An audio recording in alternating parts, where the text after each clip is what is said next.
Hey everyone, I'm Sundi Myint, Software Engineering Manager at Cars Commerce. And I'm Owen Bickford, Staff Engineer at SmartLogic. And we we're are your hosts for today's spooky episode. For episode 3, we are joined by Tony Deng, creator of Local First LiveView, Svelte, PWA, and web dev enthusiast. Hi, Tony. How are you? Hi, everyone. Is this where I was supposed to introduce myself? Yes. All right.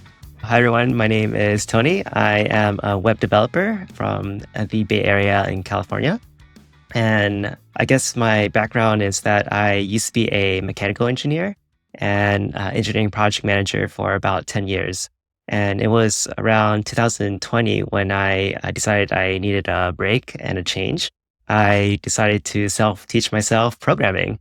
And I think, like most people, I started in the JavaScript space, and then I also dabbled a little bit in Python, PHP, and a little bit of Ruby before I finally discovered Elixir. And I think since today is the 17th of October, I can still say that I have less than a year of Elixir experience. And the reason why I say that is because the first day I started learning Elixir was October 25th. And I remember that because I made this PR when I was going through the official docs. I saw a little error, so I made a PR to fix it. And within 10 minutes, I got a reply from Jose. And I was like, whoa, this is really awesome that the creator of Elixir would respond within 10 minutes of me opening this PR. And it really gave a really good first impression of the Elixir community to me. And yeah, ever since then, I've been writing Elixir, trying to learn as much as I can. And yeah, that's why I'm here today. So dear listeners, when you hear this, Tony will have been in this fully for, how many years did you say? 1 year. One year? Hold on. 1 year. 1 year. I heard you say that, but I thought we've known each other for longer than a year. That's not true. No, it's not. Okay, we'll back up to that. But happy Halloween, everyone, if you're listening to this on the day that this releases. But that is also the day that is 6 days after VR. That is incredible. Yep. And so I guess the mechanical engineering background gives a little bit of that'll be interesting to dig into also, because I see today we're talking about offline enabled real-time app using Phoenix, LiveView, Svelte, and CRDTs, which I don't love acronyms. So we're gonna expand on that. But yeah, this should be really interesting. Owen, anything to add there?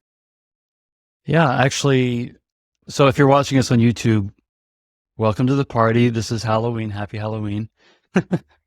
We'll dig a little bit into CRDTs and the project that you worked on. I'm curious, at a higher level, I can already kind of see how CRDTs might be useful for like maybe a factory or some kind of embedded systems where maybe you're offline most of the time, but things are happening and you want to keep track of those even when your site is offline for whatever reason. Is that kind of is that a consideration for some of the stuff you're doing or a driving force, or was it more just I want to play with some toys? I think it's probably the latter. And I really was just interested, and it was solving a real problem that I had. The app that I built was something that required offline capabilities. So just to back up a little bit, I think one of the reasons why I'm on this podcast today was because I built an app with LiveView, and I also made it work offline.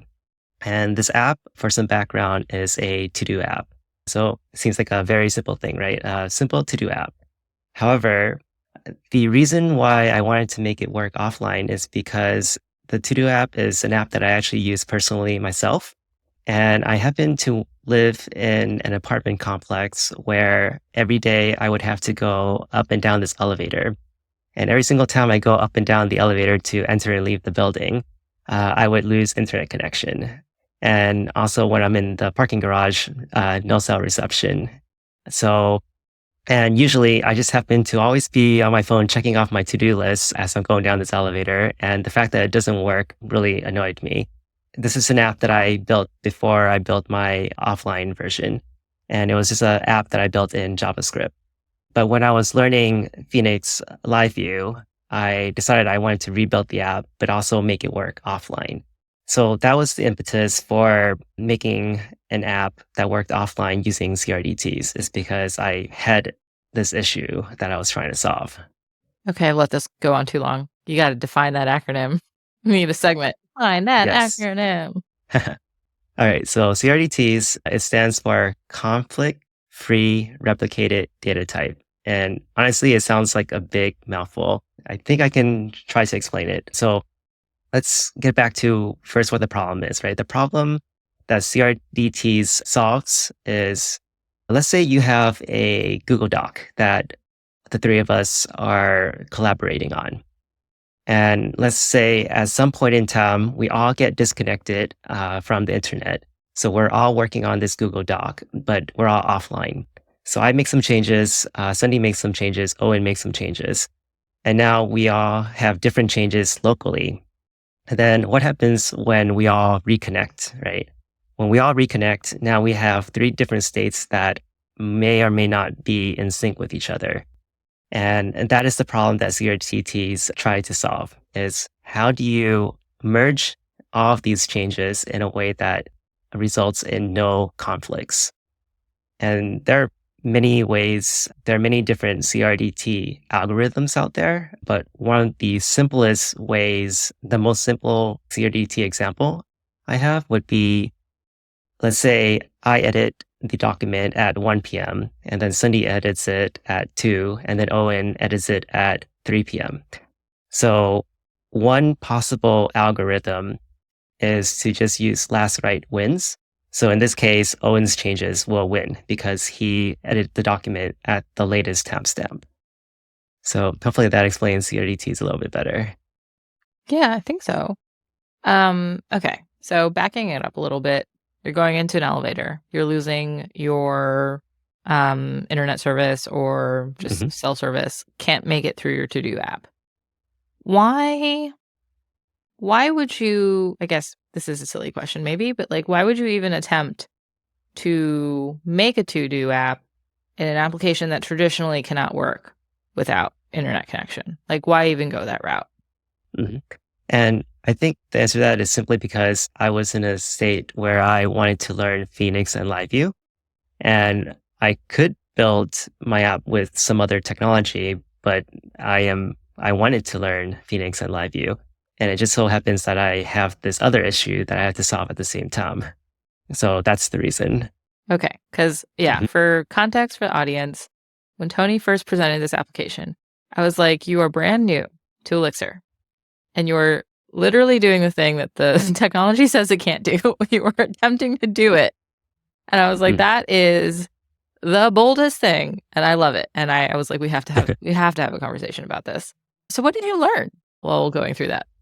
A lot, of course. I learned a lot about how LiveView works under the hood. And I think I pretty much learned how to make LiveView. Well, again, I think making LiveView work offline is not entirely true because LiveView requires a WebSocket connection in order to work, right? So really what's happening is we're enabling a LiveView application to have a fallback to work offline. But LiveView itself doesn't actually work offline because there is no WebSocket connection. So when I say a LiveView app that works offline, it just means that when there is no internet connection, the app will still work. And the reason why the app still works is by basically writing JavaScript, right? JavaScript is the one language that will work in the browser when there is no internet connection. And therefore, that's the solution to the problem.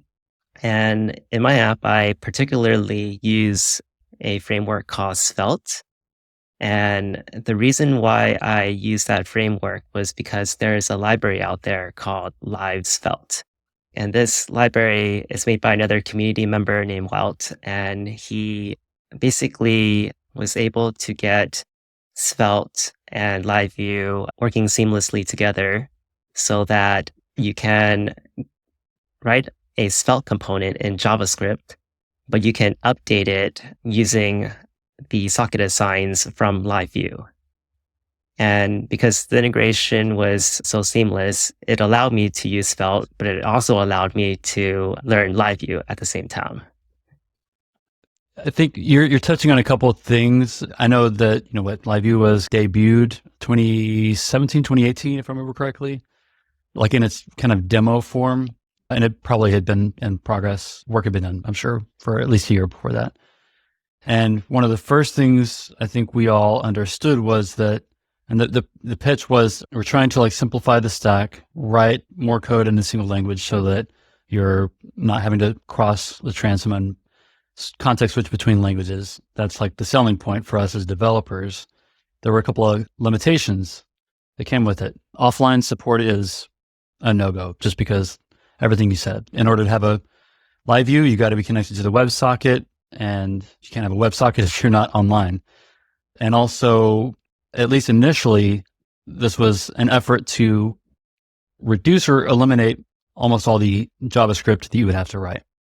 Something that's interesting that's happened in the years since is that actually we've gained more tooling to be able to execute JavaScript, like just small snippets when we need it, for copy paste, for toggling attributes, and then also for hooking into more advanced JavaScript, whether it's browser APIs or some other frameworks that we're talking to.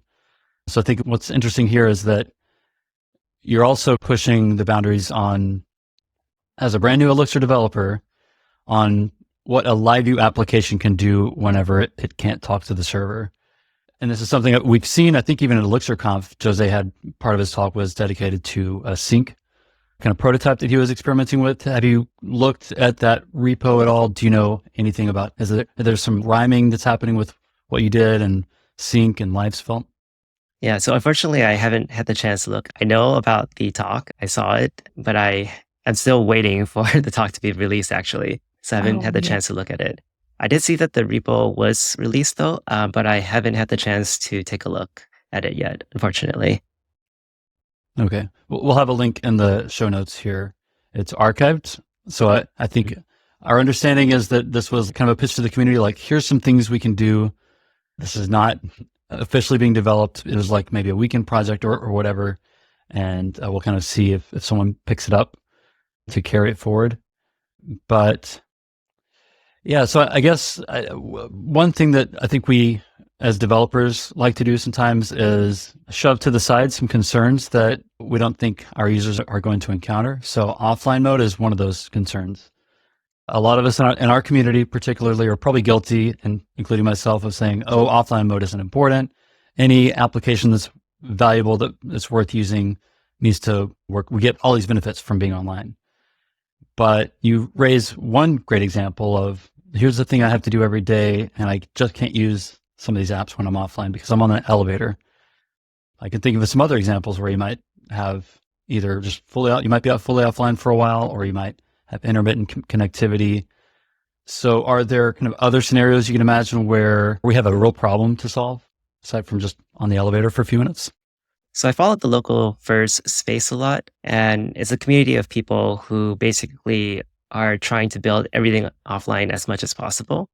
And what I get the sense is that the majority of apps that work best for offline is productivity apps, like apps that really just work with your own data.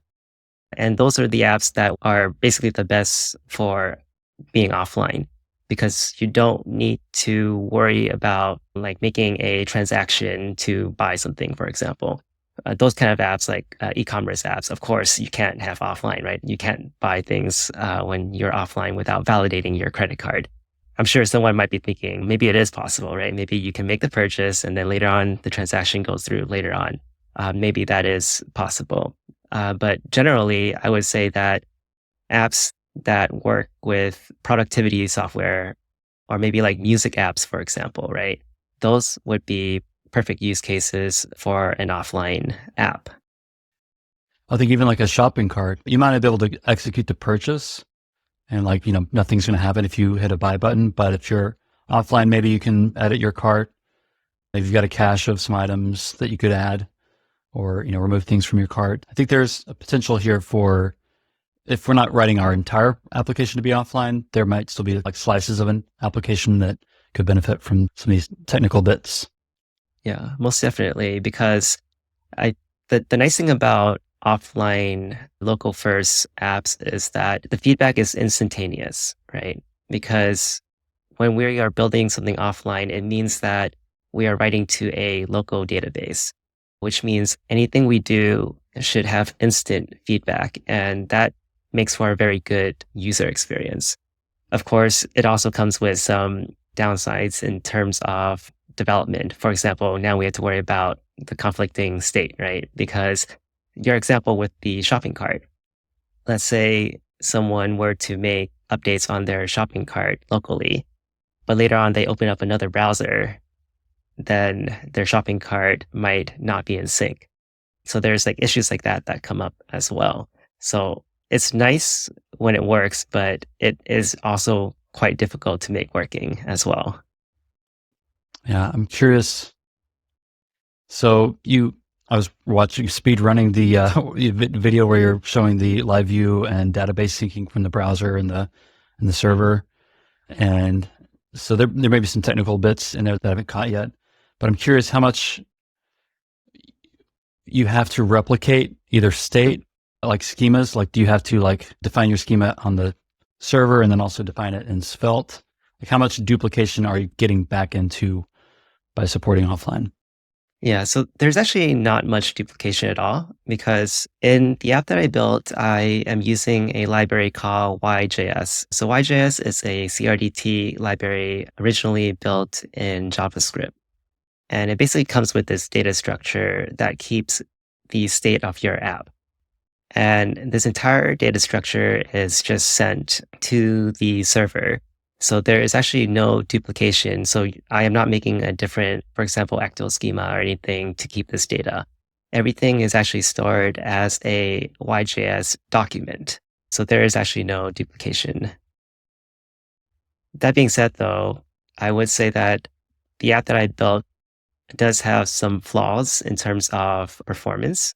The way that the app works right now, since I was trying to keep it simple, was every single time you make a change to a to-do list, you would send the entire CRDT state from the client to the server. And then if there are any connected clients, then the server will send that entire state down to all the connected clients. So you're basically sending your entire app state back and forth throughout the various clients. And it's definitely not the most performant way to do it. Ideally, what you would do is you would only send updates. So what would happen in the ideal scenario is when you start up your app, you will create your state on the client, and then you send the initial state to the server. And then following that, every single time you make a change on any client, you will only send the update of the change up to the server. And that's a much more performant way to do it. But the reason why I didn't do that, one is the way I did it was much simpler. But then the second reason is because of the need to run Yjs on the server. Because if you were to send updates from the client to the server, then when you send the update to the server, you need to somehow be able to merge the state on the server with the update that you sent to it.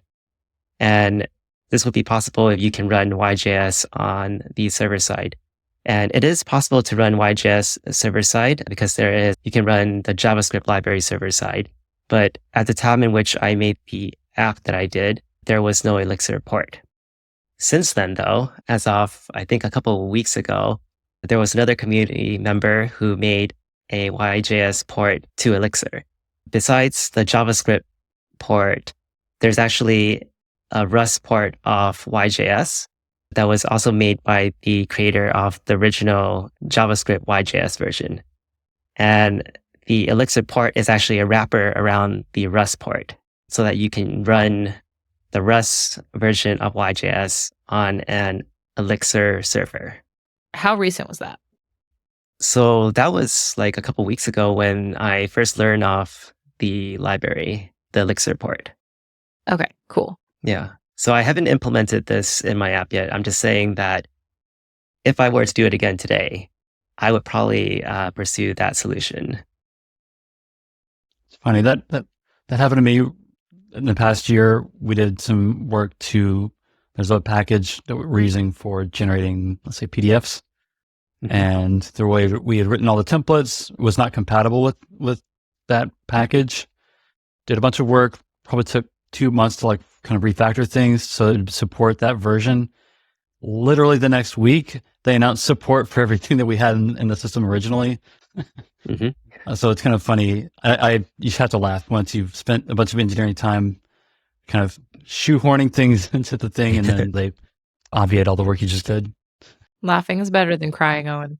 No, but at least you made it work though, right? And you got it working sooner than you would have if you had waited. You are a better engineer today.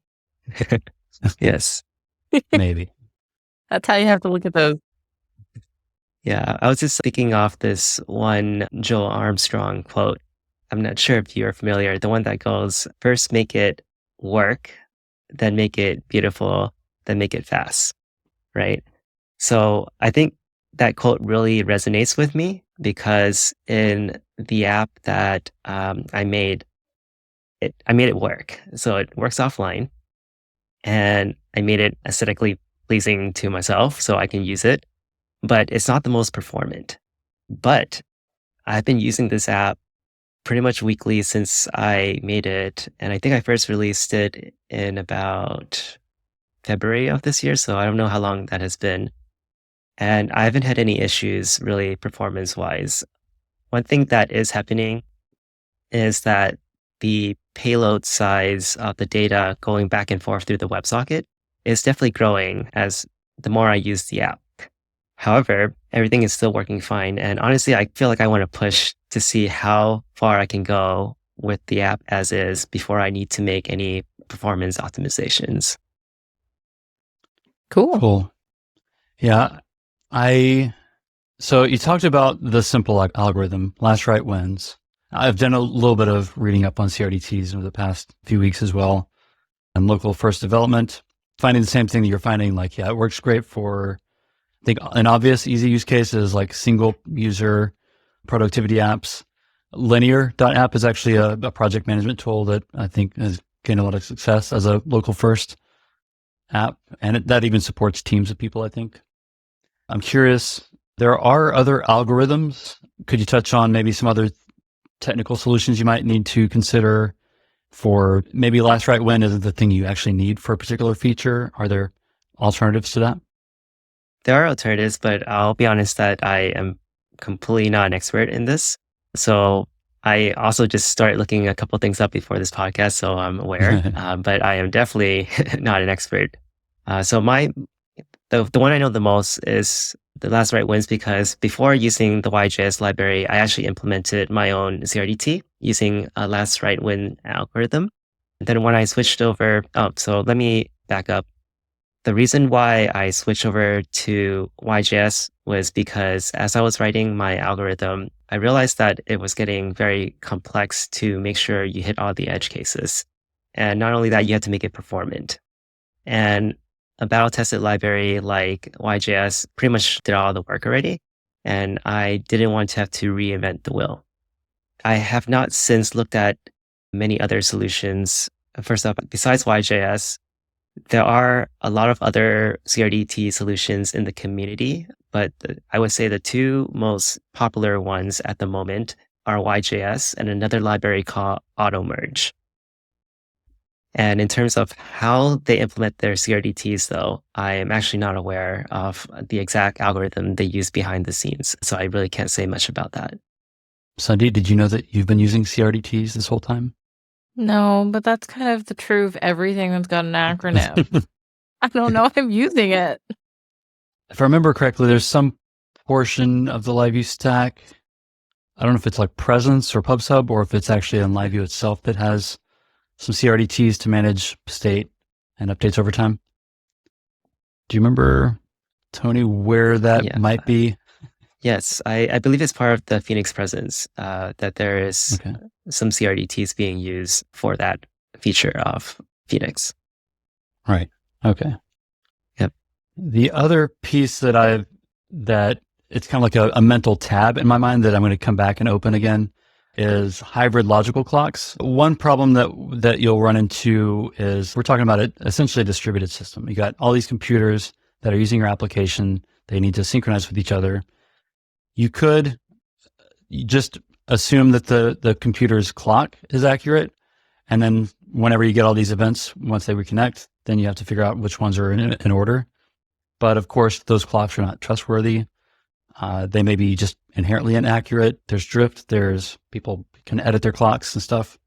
So there's a concept called hybrid logical clocks that will essentially take a timestamp and then append it with a hash so that you get a format that, regardless of what device it's coming from, you get all these events and they're timestamped in a way that they can always be sorted in a consistent idempotent manner. So you always get the same order of events out.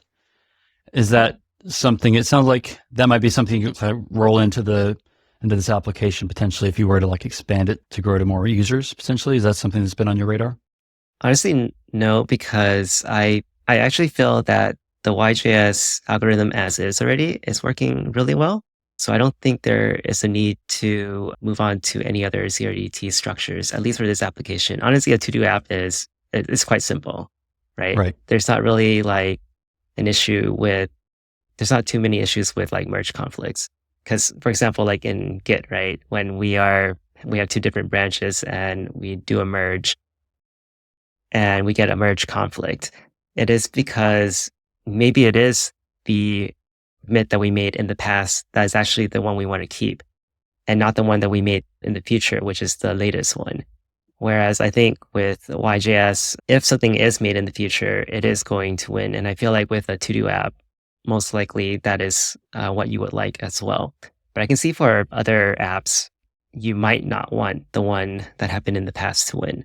So in that case, I would think that you would have to explore other CRDT algorithms or hybrid logical clocks in order to solve the problem. Makes sense. Mm-hmm. Any other fun app ideas using Svelte or YJS rattling around in there? I had this idea of making this app, and I was just going to call it Phoenix Presence. And hopefully that gives you an idea of what it does. Is just imagine a screen that has a bunch of floating particles, and each particle represents one person connected to the app. So the more people you have connected, the larger this bundle of particles grow, and you basically get like a flame effect as you get more people. So I was thinking of doing something like that and also making it work offline as well. But this is like an idea that I had. I'm not sure when and if I would have time to actually make it happen. It's fun. It's definitely, it would have a wow factor if you were to present that at a conference in a room full of people who are connecting to it and then creating the flame before your eyes. But I had my fair share of like code as art kind of projects in college. So that's kind of what that reminds me of. Mm-hmm. That's fun. Before we circle back to future ideas, your to-do app, the current one that you have, is that something that is available out there for people to use, or is that mostly just a you thing? It's available for other people to use. I did not intend for it to be like a production app because I have no guarantees on people's data or anything. If someone wants to use it, they can feel free to, but at the same time, I'm hesitant to tell people to do that because I'm not sure whether or not I'll make any breaking changes in the future. That being said, I've actually been tracking the number of people who have signed up for the app since I released it. And I checked today and there was 256 people who have signed up to test out the app. Obviously, I don't think all of those are people who are actually signing in every day. I don't have any tracking to see whether or not people are logging in on a regular basis. So I'm not sure if there's anyone else besides myself who's actually using the app regularly. You know, what's funny? You're looking for a productivity app, Owen. No. You said 256, like there's a pun, there's a joke in here somewhere. I just searched 256. There's a whole, it has its own page. There's a Wikipedia page for the number 256. Oh. So we're going to drop that in the show notes as well. Okay. I don't know why. I don't know if there's anything useful in there. All right. No one else sign up for the to-do app. Let Tony have a magical number. Yep. I mean, I can start weeding out all the bots because I can see that like some of the emails are like something at example.com. It's definitely not someone real, but for some of it, I can see, oh, this might actually be a real person checking this out. It's a real person. Do you know how many times I've done Sundi at example.com? Well, I mean like a real person's email, right? Yeah.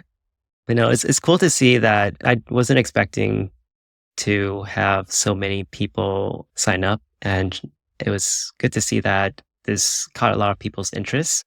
And I still get a couple of signups, like pretty much every week, there'll be 1 or 2 new signups. So I'm glad that someone out there is finding this useful. Yeah. And yeah, this kind of rounds back to one of the reasons why I shared it in the first place was because, as I mentioned, I built this app after seeing the live Svelte package by Wout. And I know that he was inspired to make his package because he saw an Elixir Conf talk by someone else named Ryan Cook. Basically, I'm hoping that since I was inspired by Wout to make this, maybe someone else will see this project and get inspired to make something even cooler. So I'm hoping that the chain just keeps continuing on. Yeah. Just keep the train going. So speaking of like being inspired by Elixir, for context, the reason why I was shocked at the beginning is because I feel like when you came to DC Elixir meetup, I guess that was a year ago, but it in my head feels like 10 years ago. So that's a different problem for a different time. And I remember you being new to Elixir. You're now almost a year in. Do you have any like takeaways, learnings, interesting things now that you've been in the Elixir space for a little bit, and like any hopes, dreams for the future with your development journey with Elixir? Mm-hmm. Like I said at the beginning, I think I'm still in the phase where I'm learning a lot. So right now, the latest project that I'm building is actually not a LiveView project at all. And that's because I wanted to learn just like vanilla Phoenix. So with controllers and with Phoenix channels. So I'm trying to learn that right now. And one of the reasons for that is because I wanted to understand how channels work a little bit more under the hood, because there is actually one issue with my LiveView offline to-do app that I've had that I haven't figured out a solution to yet. Maybe you can help me with a solution, actually. Doing it live. Everybody lean in. Let's hear it. So one of the issues is that with this app, since it works offline, what's happening is that I am caching the HTML so that when there's no server connection, the app can still load the HTML from a cache. However, what that means is that the HTML cache also is caching a CSRF token. So let's say that I am connected to my to-do app and I connect to the server, everything works. And then after that, I close my app and it goes into the background on my phone. 1 day later, I'll come back and then I'll try to connect. But what happens is that the CSRF token is now stale. So what needs to happen is that you need to do a reload and fetch a new token from the server in order to reconnect your socket. And that's the issue I have, is that when that reconnection happens, there's going to be this flash because you have to reload the page in order to get a new token. And I'm wondering if there's any way for you to reestablish a WebSocket connection when this CSRF token is stale. This is an interesting problem. So my Spidey sense tells me, this might be the wrong path, but the Spidey sense tells me maybe there's a way that like a service worker could intercept, like this is one use case for service workers. Like they're good at like handling your network connection state. I don't know if there's like a new API that is just built into the browser that would be better for this now, but essentially I think you're asking like whenever you reconnect, you want to maybe discard the cached HTML and like just maybe fetch the new LiveView HTML and then sync the data. So if that's the goal, it seems like maybe a service worker is one possible tool to use. There may be some other ways to hook into either LiveView directly or like a browser API. It's like there's also, I can start to imagine some really hacky things like, yeah, removing the tag from the DOM or something, like removing the CSRF tag. I don't know if that might still blow up because then you don't have a CSRF tag at all. But in real time, that's the first couple of thoughts that come to mind. Gotcha. Yeah, because I was looking into this for quite a while and I couldn't figure out a good solution because like the removing and re-adding the tag would work, but the issue I had was that you still need to pass the token to the Phoenix JavaScript client library in order to open the WebSocket connection. So somehow you have to fetch the new token, pass it to LiveView or Phoenix.js, and have that reopen up a new connection. And that is the part that I haven't figured out yet. And again, so this is one of the reasons why I was looking into just Phoenix channels, because if you just use Phoenix channel without LiveView, you control the authentication. So you pass your own tokens and you can determine how you want to authenticate. So that's why I'm looking at that right now, just so I can understand that a little bit better. And I'm hoping that eventually I'll round back to see if I can make it work with LiveView as well. I don't know if you guys can hear it. I can hear people yelling at their phones right now. So Absolutely. if any of our community wizards just know the answer and they want to like give it to you, how would they do that? They can contact me. I guess the best way to get to me is I have a personal website at tonydang.com, and basically all my contact information is on there. You can send me an email, or you can send me a message via Twitter or GitHub, anything. That would be great. And we'll have your socials in the show notes. But this will also be on YouTube. So I feel like if we want to timestamp like the Tony question and just give it a section, if you are watching on YouTube and you've got a suggestion for Tony and you feel like you can't hold it in, you have to get it out there, please comment and we'll make sure it gets to Tony. Yes, it'll be very much appreciated. I have been like I said earlier, I feel like this app is pretty much done for now, but I have not stopped noodling in my head things about how I can improve it, because eventually I know I want to make another app similar to this, and I would like to make it better in every single way. And this is definitely one of the areas that I need to figure out still. So there's some interesting things to talk about here as well. So we've been talking mostly about adding support for offline, using CRDTs, using Yjs on the client. I've also done a decent amount of work interacting with LiveView through JavaScript hooks. I happen to know, and you mentioned earlier a fun idea about animating presence with something that sounds like Three.js or D3 or something. Yes. Which would be another JavaScript integration. I think I also happen to know you gave a talk about authentication and passkeys recently. I did. So this is kind of like another frontier. If we want to put on our drama glasses, there was a debate a couple months ago about Phoenix having a ceiling, right? Mm-hmm. Oh, there's just so many things you can't do because, I don't want to like misrepresent the argument, but there were takes going back and forth.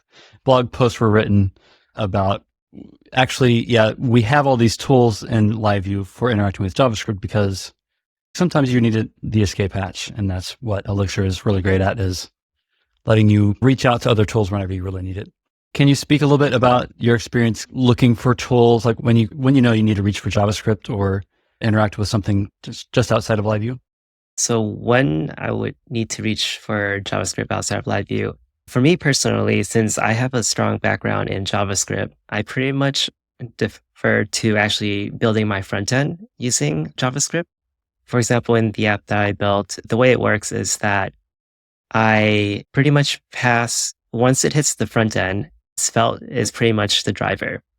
And then I am just talking to my backend via the WebSocket connection that is given by LiveView. I guess my answer to the question is I would always defer to using JavaScript for the front end, because I think that there is a larger ecosystem available for JavaScript specifically for front end. So I think that would be my answer for that. And I honestly think that at the end of the day, since we've had that quick discussion about like ceilings and all, I think that honestly, at the end of the day, you can actually build anything you want in either languages, but there are trade-offs. So for example, I think Elixir is for sure better at handling WebSockets and doing things like background jobs. Hands down, it is going to be better than running it in JavaScript. But you can do it in JavaScript. It just wouldn't be as performant or easy. You might have to run up like another server, whereas with Phoenix, you would only need one server. So there are trade-offs there. And on the other side, though, I do think JavaScript has some advantages as well. And one of it, honestly, is just the size of the community, which means that there is probably a library available for what you want to do. And of course, there's the flip side of that too, which is there is a library for everything you want to do and more, which means there's going to be a lot of decision fatigue when you're trying to decide what libraries you want to use.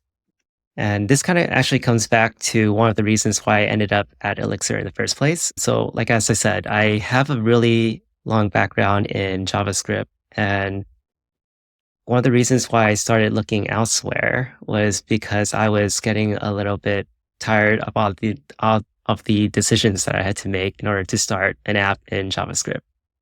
Because in JavaScript, I think the first thing you have to do is you have to choose a rendering framework. So do you choose React, Vue, or Svelte?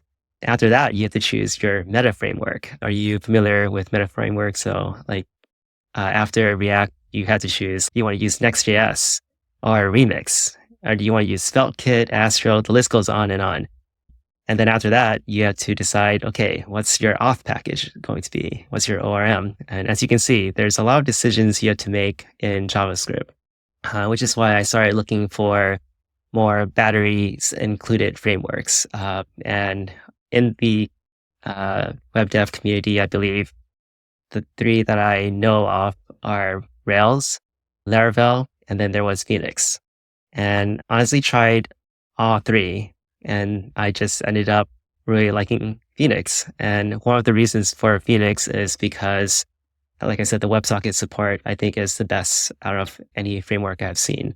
And number two is that it does have the front end support that other frameworks don't have, meaning you can do things with LiveView if you didn't want to write JavaScript at all.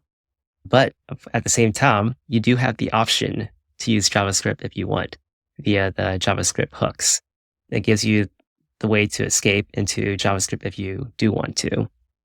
And I guess since we're on the topic of using Phoenix with JavaScript, I'll also mention really quickly another library. I'm not sure if either of you have heard of a library called Inertia.js.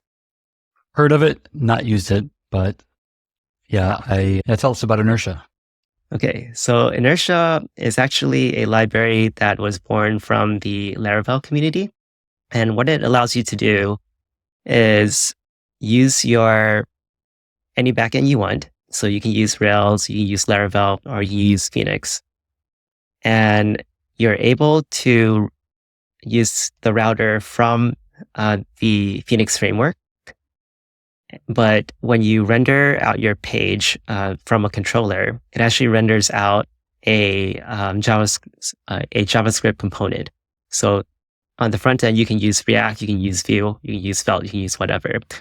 But what it does is it renders out the JavaScript component, and then it also passes props from the server down to the client as well. And I just find that it's a very good in-between in order to hook up any backend to any front end. And I've been using it with Phoenix via an adapter. And it's been working really well, actually. So I just wanted to mention that as another option if you wanted to use a JavaScript front end with a Phoenix backend. Nice. Sweet. Yeah, I know, just the last thing I'll say on Inertia is I know that there's an Elixir-backed startup called SavvyCal from Derek Reimer, part of the team that created Drip, the email marketing campaign thing. And so I think he's also using Elixir on the back end and then using Inertia on the front end to connect with the more real-time client-side interactions. So, correct. Yeah, I believe. Yeah, Derek is the one who made the Inertia adapter for Phoenix, actually. Oh, nice. So, yeah. Cool. Tony, I think it's going to be really interesting to see what you get up to in maybe the next year. So that's going to be fun. You already gave us your website. You already gave us some of your socials, and we'll again put that in the things below. Anything else you have to add before we wrap up? I guess one thing I wrote down one thing I wish that maybe a lot of podcasts would ask of their hosts is, what packages do you use? Because I have a list of packages that I have been using and I really like. So I just wanted to give them a shout out. I already mentioned Inertia, but I've also been using Rec a lot. It's the HTTP library from Wojtek. I've also been using Oban a lot, and it's been really awesome. And then two other ones are Joken. Have you used Joken? It's like token except with a J, and it allows you to work with JSON web tokens. So it allows you to sign tokens and verify tokens. And then the last one that I just want to mention real quickly is Hammer. Have either of you used Hammer? I'm not. Oh. Yeah. So Hammer is a library that allows you to do rate limiting in your apps. So Oh, I heard of this. Yes. yes. yeah. So basically Cool. you can protect routes in your Phoenix application and set a rate limit on it. And I thought it worked really well. So I wanted to give that a shout out as well. But yeah, I always like it when people recommend their most used packages, so I can discover new packages to use myself as well. Nice. In the spirit of shout outs, I'll shout out previous guest, Zach Daniel. I've been using Igniter this week to write code generators. Awesome. It's nice. It's really very nice. Yeah. Yeah, I actually just listened to that episode. So yeah, it was an awesome conversation. It did release today. Today, the day that we're recording, not today, Halloween. Right. Not to be confused. Well, Tony, it's been great chatting with you. I hope we get to see more from you soon. Thank you for joining us. We'll see everyone next week on the next episode of Elixir Wizards.